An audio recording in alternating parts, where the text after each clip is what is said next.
Hi, it's me again with Corel tips and tricks. I think I got it. Here's the original. This is part two if you didn't watch part one, but I think I got it. It's actually, it took me a little figuring, but it's actually easier. Whoa. So what we're going to do, we're going to nudge that snake out of the way, and I'm going to ungroup this. To me, this was a lot easier.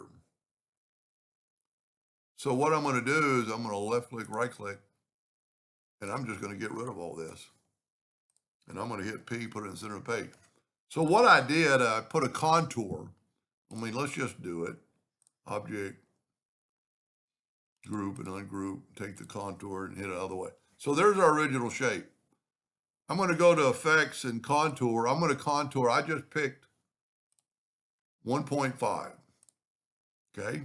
I'm going to go ahead and break the contour apart. I don't really have to.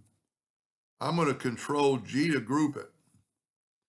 And then I'm going to take that same color, but then I'm going to nudge it out of the way.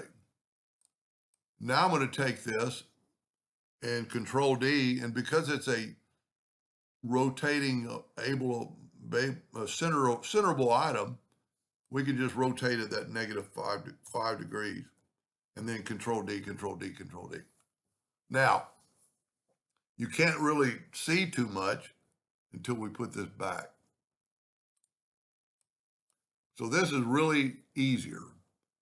And I'm going to take the Smart Fill tool, and you could actually rotate these around, but I'm just going to fill in these spots.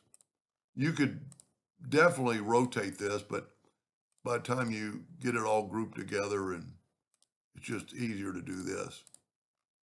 And don't think I didn't try another way first before I was trying to do it with them filled in, and it was like a nightmare. So now let's select it all and right click, no outline. Now they look white because they're white.